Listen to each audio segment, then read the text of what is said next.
Chicka chicka chicka chicka chicka chicka chicka chicka chicka chicka chicka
Welcome to the American Heart Association's National Heart Walk Coach Kickoff.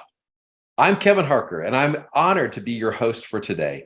I'm joining you from my home base here in Kansas City to kick off our 2023 Heart Walk campaign with you, our amazing coaches. We're heading into February, National Heart Month, and it's also Wear Red Day on Friday, February 3rd. So as I've told you where I'm from, I want to hear where you're from. So as we get started, I want you to take a moment, drop in the chat what city you're joining us from. All right. Wow, that was quick. You guys are on top of that. I see we have California. Thank you. I see, Missouri right next door. Great. Hey, Florida, welcome. Lots of other states joining. Thank you all so much. I'll tell you, I mentioned February is American Heart Month. And it's our time to raise awareness about heart disease and taking charge of our health. This year, the American Heart Association wants you to be the beat for someone and learn hands-only CPR. This became very evident for us when we were all watching a couple of weeks ago when Damar Hamlin on the Buffalo Bills went down during a game. He suffered a cardiac arrest. The EMS, the trainers immediately began performing CPR with just seconds afterwards. And then right after that, they knew that he needed the life-saving gift of an AED shock. And that's what happened. But unfortunately, each year, 350,000 Americans die from a cardiac arrest. They don't have the results that Damar Hamlin did. About 90% of people who experience cardiac arrest outside of a hospital will unfortunately die. So if you're called on to give CPR, do you know what to do? Do you know what to do in a medical emergency? So we're going to start today by preparing for you to know what to do in a medical emergency with just a very short, less than a minute. You'll know how to be able to save the life of someone that you know or someone that you love and be the beat for your family, your friends, and your community. Let's take a look. If you see a teen or adult suddenly collapse, it is important to act fast. Helping to save a life is easier than you might think. Just start hands-only CPR. The first step is to ask someone to call 911 and to get an AED, or call 911 yourself and put your phone on speaker mode so the operator can assist you. Then get directly over the victim. Put the heel of one hand in the center of the chest and put your other hand on top of the first. Then push hard and fast in the center of the chest until help arrives. It's important to push, giving 100 to 120 compressions per minute, which is about the same tempo as the song you're listening to right now. Remember, call 911 and ask someone to get an AED. Then push hard and fast in the center of the chest until the AED and help arrives. Your actions can help save a life. Wow, great information and great life-saving information. All right, it's time to get ready for Heart Walk and to hear stories of success from your peers, because the Heart Walk starts with your leadership. You know, our time together is intended to energize your efforts as you rally your coworkers, your friends, your family to support all those affected by heart disease and stroke. Today, you'll be hearing about the secret sauce from your peers that led to their successful campaigns. And in addition to hearing from your peers, you're also going to be getting a front row seat about our Heart Walk fashion show, highlighting some of the 2023 hero gear available in the Heart Walk Rewards Center to you and all of your walkers. And we're also going to be unveiling this year's coach gear exclusively for you when your team collectively hits amazing milestones. You know, Heart Walk events happen nearly every month of the year. And our spring campaigns like Charleston, South Carolina, Kickoff is in February with the season ending in June, where our walks happen in places like Portland, Oregon. The one thing all of our campaigns have in common is you, our great volunteers. And we would not be able to do the work without your leadership, your commitment, and your passion. So thank you. All right, now it's time to unveil our 2023 campaign theme. And I'm going to do it right now. This 2023 campaign is I Walk to Save Lives. Heart disease and stroke impact people in very personal and life-changing ways. And everyone involved wants to know how I make my mark to end heart disease and stroke. You know, I Walk to Save Lives is a campaign that gives each participant a way to express, to share, and really to be inspired by the reasons why they walk. As you can see from this list, there are so many reasons why. So let's get started with our program today. But before we hear from our guests, it's time to hit the runway with our National Heart Walk Hero Gear Fashion Show. So everything you see in today's fashion show is part of our 2023 Heart Walk Hero Gear collection, because every hero needs some really cool gear.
Wow, our models rocked it on the runway, didn't they? All of them looked great in their Heart Walk gear, but their smiles and their energy really stole the spotlight.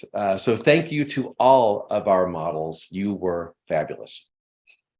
Your fundraising not only makes you a heart hero, it also earns you points in your personal reward center that you and your team members can redeem for your very own Heart Walk gear, like you just saw on our amazing models. So head to your Heart Walk headquarters, which opens up to you after you register for your Heart Walk, and click on the Reward Center button at the top. If you're in the app, it's even easier. Just click on the gear icon at the top, and you'll find the link to the Reward Center at the top of your setting list. Take a look around to see what it's available to you and all your registered walkers as you achieve fundraising milestones. The Reward Center is our way of saying thank you. It's a great way also for you to raise awareness and advocate for the heart and brain health all year long. Now, to start our coaches spotlight, we're headed to the Big Apple, New York City, to hear from Scott Schmidt, one of our most passionate coaches. Scott's here to not only talk about his team's fundraising success, but also how this allows him to share his father's story. Hey, Scott, welcome. Nice to be here. Scott, you have been a tremendous volunteer for over 15 years and for a coach for the Heart Walk for the last 13 years. So will you share with us your why, Scott? For sure. So back in 2009, my father started having some heart issues. We were very close.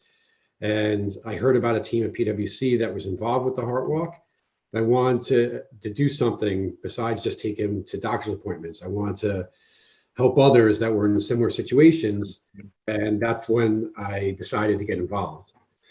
Unfortunately, my father passed away that year, but I knew that I wanted to continue making an impact on heart disease and stroke, so fewer people would lose their fathers or other loved ones like I did. Scott, thank you. And I'm sorry for your loss, but clearly, your team raises an average of $10,000 every year. And to date, it's been collectively over $150,000 for our mission. So thank you so much. But also walk us through how you do that year after year. Yeah, it's really just leading with the story that I told you of my father, and it's my brand. It's what people know. They know me as Scott and the job I have, but also as this is who I am. They know the history of my father, and so I try and share that with my team as well. So, if you are joining and you have any kind of reason, any kind of cause that or a personal connection, you just try to tell people the reason why you're doing it, but don't try and just read from a script. So, we host recruitment efforts at PwC where we try and get people to join, whether they be on my team or their own team, a general PwC team. Just getting involved is the biggest thing, and especially before COVID, we had a big escalator that heads to the cafeteria. So we would just get down there at the bottom and say, hey, do you want to save a life today? You can't say no to that. So to me, what I instruct my team and what I do myself is send personal emails. If you can find a time, I don't send a generic email to 20, 30 people. I send a personalized email to each person. The body of it can be the same, but you want to include some personal details about who you're speaking to, so they really feel like you're doing this for a cause and not just. And every time I get a donation, no matter how much, I make sure I thank the donor personally. And I work to be one of the top walkers, but I encourage everybody, hey, beat me. I want everybody to be able to raise as much as they can. I try to recruit a minimum of 10 walkers each year from my own team, and I utilize Facebook, whether it be Facebook, LinkedIn, Instagram, whatever is kind of makes the most sense for myself and my team. I encourage them to use that. I use the Heart Walk app to keep track of my fundraising. And really, it's no stone unturned. I call myself a friendly pest. It's not just, you can't just reach out once. You have to kind of keep on things. And Scott, I know also that you like repping the American Heart Association out in the community. So talk a little bit about that too. For sure. Yeah. If you register 3 months or more before a walk, you get a coaching jersey. And, I happen to wear it to all my daughter's softball games. I'm the coach there. It says coach on the back. So people even think it's for, softball until they get up close. And then I tell them a little bit of a story. And it's another way to advertise and get people to know about what you're trying to do. Well, I love everything that you said about that. And for all of our coaches that want to be an amazing coach, I'm just going to say, just do what Scott does. Scott, talk a little bit about, we have quite a few first-time coaches joining our call today. So you're a veteran, a 15-year veteran doing this. What's your advice to all of our first-time coaches? Yeah, I mean, just to reiterate some of the things I said, the more personal you can make your story and what you're trying to do, not only to recruit people on your team, but for your own, donation and your own fundraising.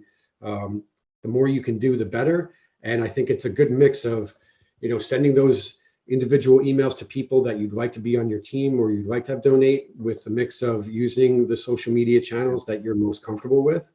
When you see people in person, you can talk about it. And it's just trying to find the balance of,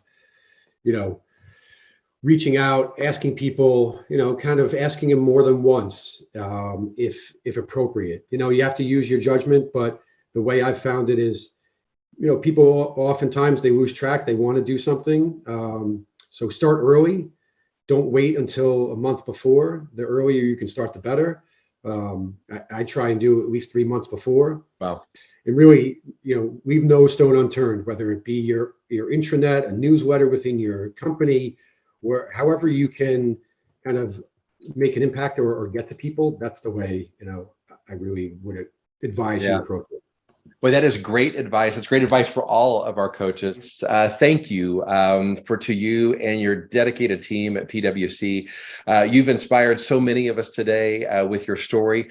We'll also be rooting for you and the PwC team this year, because I understand that you have set a $100,000 goal this year. So congratulations, and we'll be watching from afar. So thank you so much, Scott. Thank you. We're now moving on to sunny Tampa, Florida, with Rich Sakina. Rich was a first-time coach this year and helped lead the way for Tampa General Hospital as the company raised nearly $140,000. And Rich, your team personally raised $10,000. Congratulations, and thank you for joining us. Rich, could you share with us why you've been involved with the Heart Walk and why you said yes this year to be a coach? Thank you, and thank you for having me. So I've been involved in the American Heart Association walk for the last 25 plus years. Prior to coming to Tampa General, I came from Cleveland, Ohio. And so coming down into the Tampa area and being part of this organization for the first year at Tampa General Hospital, I felt it was important because we've never had a presence in the heart and vascular before with the American Heart Association. Rich, I know that oftentimes when people support the Heart Walk, participate in the Heart Walk, it's because of a passion that kind of drives them. Can you talk about that for you?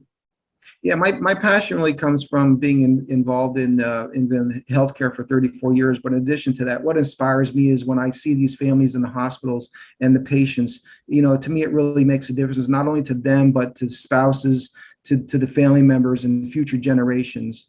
That this sort of thing, really giving back, is extremely important. Absolutely. Your team, here's a couple of the numbers. Your team collectively raised $10,000. You recruited 27 team members who all did their part as well.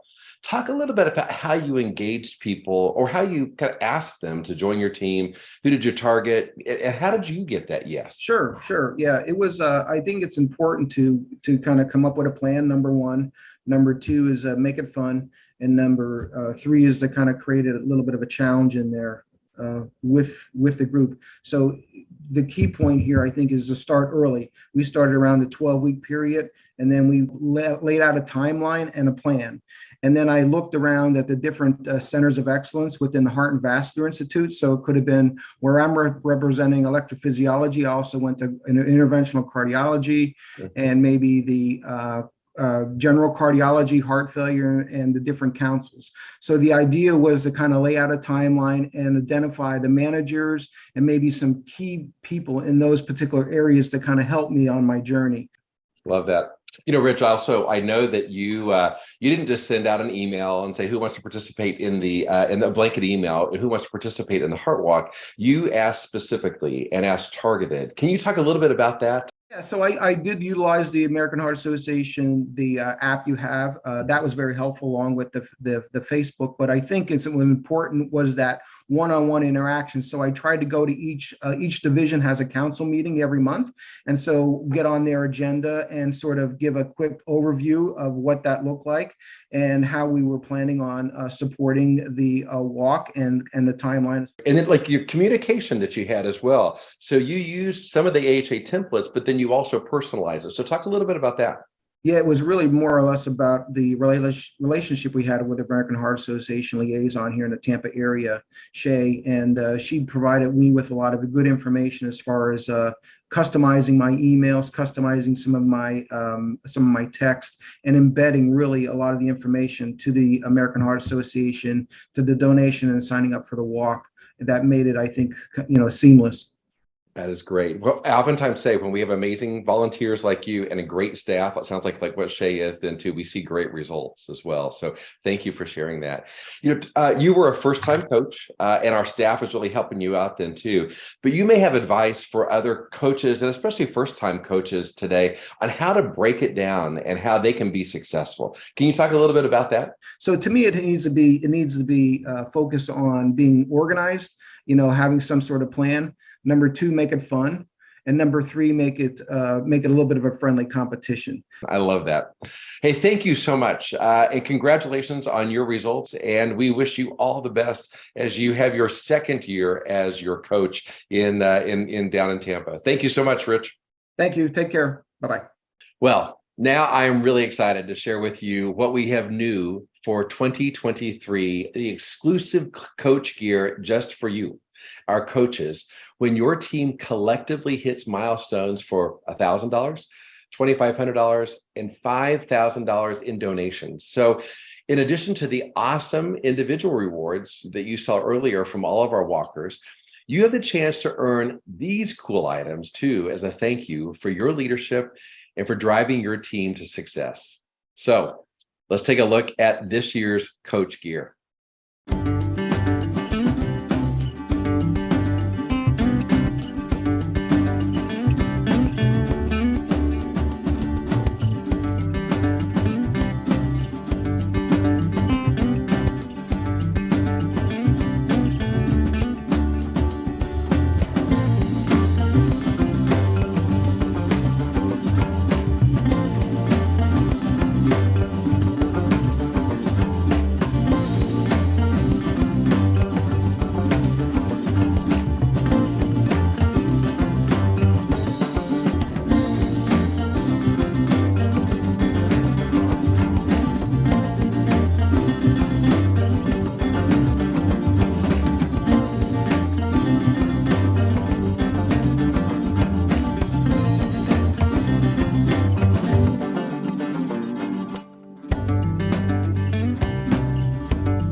What a great reminder for us all. Let's make sure that we live, laugh, and love like Luke. Thank you to the Thielen family. All coaches who are registered 12 weeks prior to your local event date will receive their very own 2023 official coach jersey to wear proudly as they set out to recruit their walkers and raise awareness for the campaign and our mission. So don't delay. Get registered today if you haven't already, and get the new 2023 coach jersey after you redeem it in your reward center. It will be mailed directly to you. Very cool. Now, we're going to Greensboro, North Carolina, where we're about to be joined by Javion and his mom, Dr. Kimberly Jones Goods.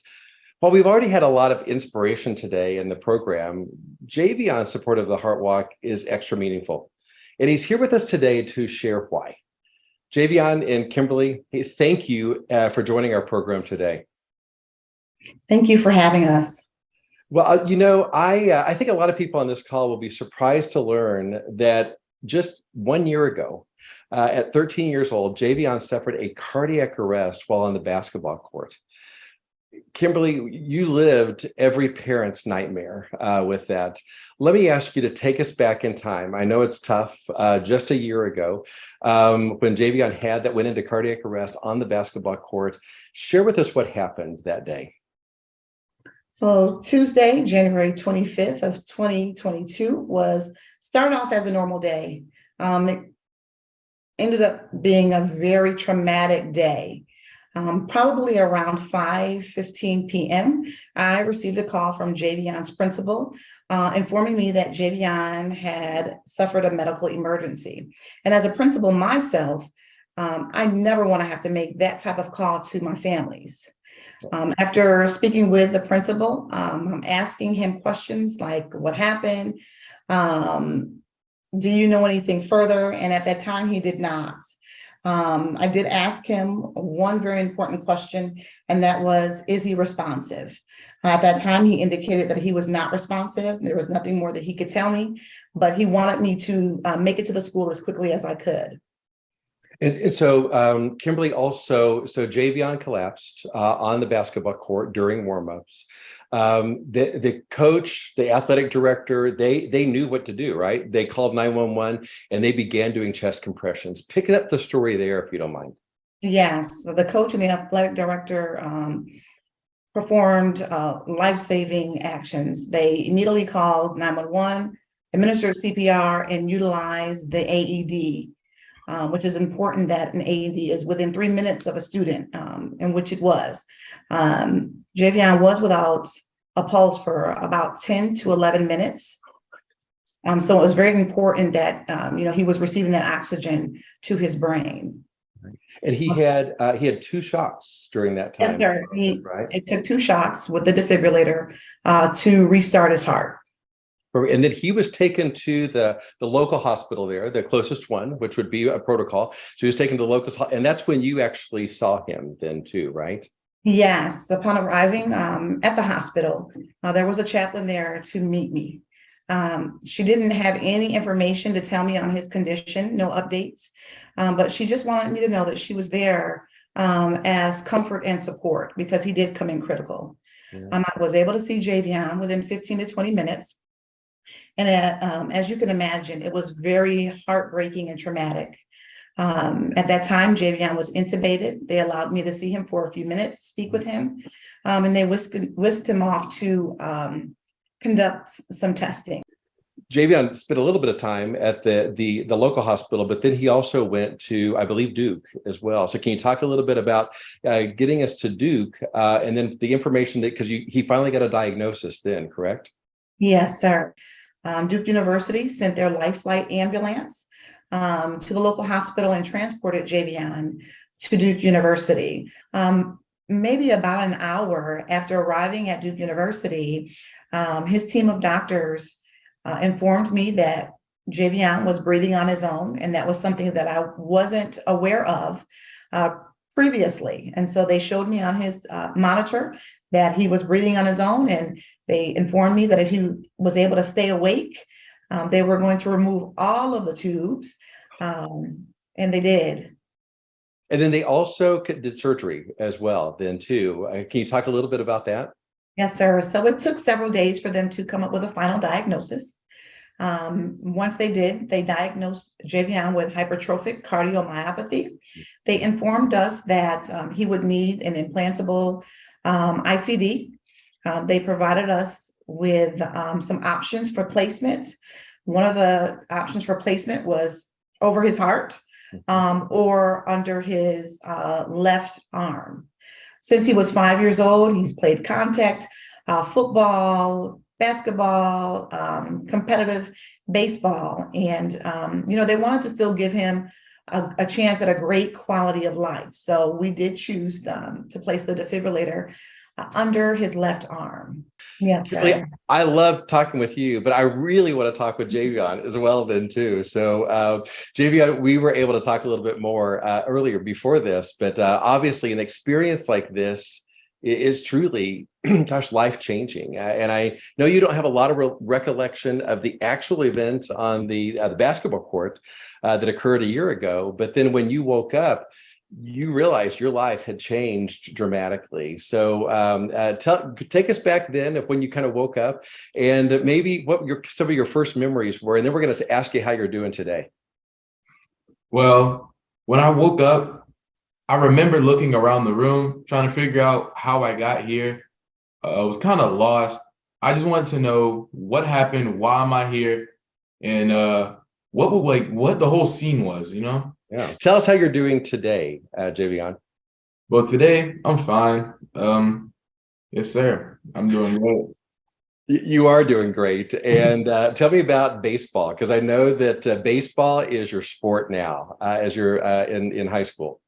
Yes, sir. Once I found out that I needed surgery, I was like, that's kind of sad. Like, I really wanted to play some sports like football, basketball. I've been playing that my whole life, but they said I could play like non-contact sports like baseball. So was thankful for that I still had something to, play, because playing sports my whole life, I didn't want to just lose it all. But you're also a scholar and an honor student as well. And so that is an amazing accomplishment too, and something that is really going to be exciting for the rest of your life as well. I talk a little bit about the feelings that you have for your coach, the athletic director, that were able to do that CPR, that life-saving CPR on you for those 10 or 11 minutes. Can you talk a little bit about the emotions that you have with them? Yes, I'm very thankful that they were trained and properly prepared to save my life. I really care about them and I love them. They saved my life. Yeah. Javion, what an amazing story. But tell us why being an American Heart Association volunteer is so important to you as well. I'm excited to be a volunteer for the American Heart Association, to speak out and share my story to inspire others. Love it. So thank you so much for joining us. Javion, you truly are an amazing young man with an amazing future ahead of you. So thank you so much for joining us. Thank you. Thank you. And at the AHA, we know just how important CPR is. In fact, the American Heart Association has helped make CPR a graduation requirement in high schools in nearly every state across the country, helping to train the next generation of lifesavers. I am so proud of what this organization does to save lives and to change lives. You heard us say early that we are entering American Heart Month, and we are challenging everyone in every household to have someone who knows CPR, to really be the beat for their family, their friends, and their community. All right. We're in the home stretch now, but before we go, we have a fun way for you and your teams to get started this Heart Month, and it's called the 50 States Challenge. So here's what we're going to do. If you recruit your team and work together to secure at least one donation from all 50 states in the month of February, Heart Month, this is a fun challenge where you and your teams will engage your network to find donors that you may not have thought about before. Maybe living in another neighboring state, but maybe living in a faraway state. So simply color in a map as you receive a donation from each state. It's a great way to show the team how we can make a big impact. If someone in each state donated $50, that'd be a $2,500 impact to your mission to save lives. All right. This is the time, folks, to get started and raise awareness. February is Heart Month, and there's no better time to recruit your coworkers and raise funds. As you heard from all of our coaches today, there is magic in sharing your story with others. And as you recruit your team members, as you reach out for funds, they will be more likely to say yes. So once you've registered, here are 5 tips to be a successful coach. Number 1, share your personal story. This year's campaign is I Walk to Save Lives.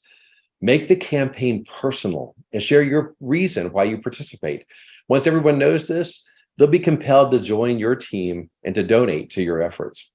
Number 2, Recruit at least 10 walkers to your team and get started this week. Start now by recruiting your first 3 walkers today.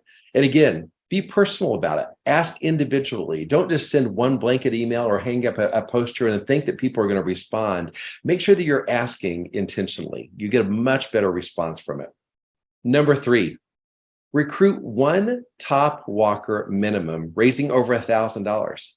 I mean, who's going to be your superstar walker? Yeah, as you heard from our coaches, many people that you work with or your friends who have been impacted by heart disease and stroke, they want to support this mission. And like many of your coaches, they just need to be asked. It could even be you. Number 4, utilize social media for recruitment, for fundraising, for sharing your story, for reminders. Facebook fundraisers are a great way to kickstart your campaign, and share it in LinkedIn. It can do wonders for your efforts. Number 5, download the HeartWalk app to send messages and track your fundraising progress. And a bonus activity.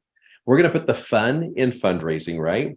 Don't forget to participate in our newest fundraising challenge, the 50 States Challenge.